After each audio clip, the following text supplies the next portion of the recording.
ప్రభు యేసుక్రీస్తు నామములో మీ అందరికీ శుభములు. తపస్సు కాలపు 4వ ఆదివారము. దేవుని ప్రజలు వాగ్దత్త భూమికి వెళ్ళి అక్కడ పాస్కా పండుగ చేసుకొనిరి. మొదటి పట్టణము యెహోషువ గ్రంథము 5వ అధ్యాయము 9వ వచనము నుండి 12వ వచనం వరకు. ఆ కాలములో యావే నాటి ఐగుప్తు అపకీర్తిని నేడు మీ నుండి తొలగించి తిని అని యెహోషువతో చెప్పెను. కాబట్టి ఇశ్రాయేలీయులు గిల్గాలులో దిగిరి. నేటి వరకు ఆ ప్రదేశమునకు గిల్లాలు, రాళ్ళు తొలగించుట లేక దొరలించుట అని పేరు. ఆ నెల 14వ రోజు సాయంకాలము యెరికో మైదానములో పాస్కా పండుగ చేసుకొనిరి. ఆ మరునాడు ఆ దేశపు పంటను రుచి చూచిరి. పులియని పిండితో రొట్టెలను చేసుకొని తినిరి. కంకులను కాల్చుకొని ఆరగించిరి. ఆ దేశపు పంటను వారు మొట్టమొదటిసారిగా తిన్నప్పటి నుండి మన్నా ఆగిపోయెను. ఆ మీదట మన్నా కురియలేదు. కనుక ఆ ఏటి నుండి ఇశ్రాయేలీయులు కానాను దేశపు పంటతోనే జీవించిరి. ఇది ప్రభువాక్కు. సర్వేశ్వరునికి వందనములు. భక్తి కీర్తన. పరిశీలించి చూడుడు, ప్రభువెంత మంచివాడో మీకే తెలియను. దేవుడు క్రీస్తు ద్వారా మనలను తనతో సఖ్యపరచుకొనుచున్నాడు. 2వ పట్టణము పునీత చిన్నప్ప గారు కొరింథీయులకు రాసిన 2వ లేఖ 5వ అధ్యాయము 17వ వచనము నుండి 21వ వచనం వరకు. సహోదరులారా, ఎవడైనను క్రీస్తునందున్న ఎడల అతడు నూతన సృష్టి.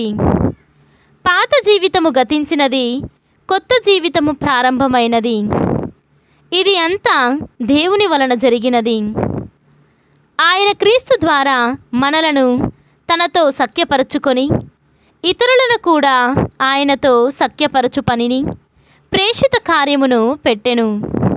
కనుక దేవుడు క్రీస్తు ద్వారా మనుషులందరినీ తనతో సఖ్యపరచుకొనుచున్నాడు అనునదే మన సందేశము. ప్రజల పాపములను వారిపై మోపక ఆయన అట్లు చేయుచున్నాడు. అంతేకాక ఆ సఖ్యతను కూర్చిన సందేశమును బోధించు పనిని మాకు అప్పగించియున్నాడు. దేవుడే మా ద్వారా మిమ్ము ఉద్బోధించుచున్నాడు. మేము క్రీస్తు రాయబారులమై దేవునితో సఖ్యపడుడని క్రీస్తు పక్షమున మిమ్ము బ్రతిమాలు కొనుచున్నాము. క్రీస్తు పాపరహితుడు, కానీ దేవుడు మన నిమిత్తమై ఆయనను పాపముగా చేసెను. ఏలన ఆయనతో ఏకమగుట వలన మనము దేవుని నీతిగా రూపొందవలయునని అట్లు చేసెను. ఇది ప్రభువాక్కు. సర్వేశ్వరునికి వందనములు. ఈనాటి సువిశేషము పునీత లూకా గారు వ్రాసిన సువిశేషము 15వ అధ్యాయము 1వ వచనము నుండి 3వ వచనము వరకు మరియు 11వ వచనము నుండి 32వ వచనము వరకు.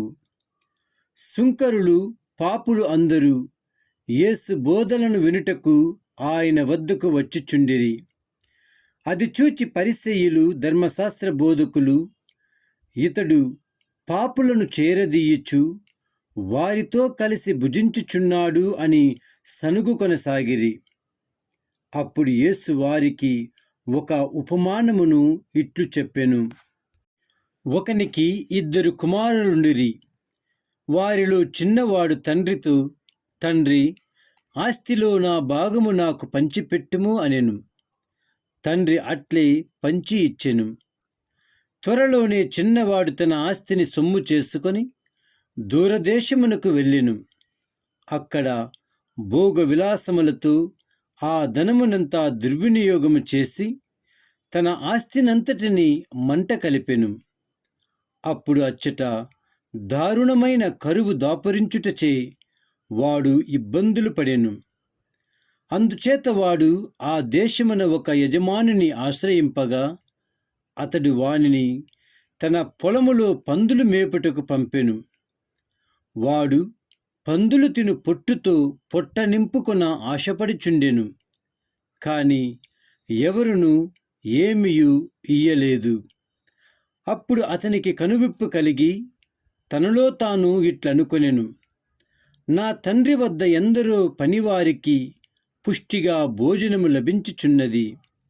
కాని నేనిక్కడ ఆకలికి మలమలమాడుచున్నాను. నేను లేచి నా తండ్రి వద్దకు వెళ్ళి, తండ్రి, నేను పరలోకమునకును నీకును ద్రోహము చేసి తిని, ఇప్పుడు నేను నీ కుమారుడను అనిపించుకొనదగను. నీ పనివారలలో ఒకనిగా పెట్టుకొనమని చెప్పెదను అని తలచెను. వాడు లేచి తన తండ్రి వద్దకు బయలుదేరెను. కాని వాడింకను దూరముగా ఉండగానే తండ్రి అతనిని చూచి మనసు కరిగి పరిగెత్తి వెళ్ళి కుమారుని కౌగిలించుకొని ముద్దు పెట్టుకొనెను. కుమారుడు తండ్రితో, తండ్రి, నేను పరలోకమునకును నీకును ద్రోహము చేసి తిని, ఇక నేను నీ కుమారుడును అనిపించుకొనదగను అని పలికెను. కాని తండ్రి సేవకులతో, త్వరగా వీనికి మేలి వస్త్రములు కట్టబెట్టుడు, వేలికి ఉంగరమును కాళ్ళకు చెప్పులను తొడుగుడు, క్రొవ్విన కోడెదూడను వధింపుడు, మనము విందారగించి వేడుకలు చేసుకొందము.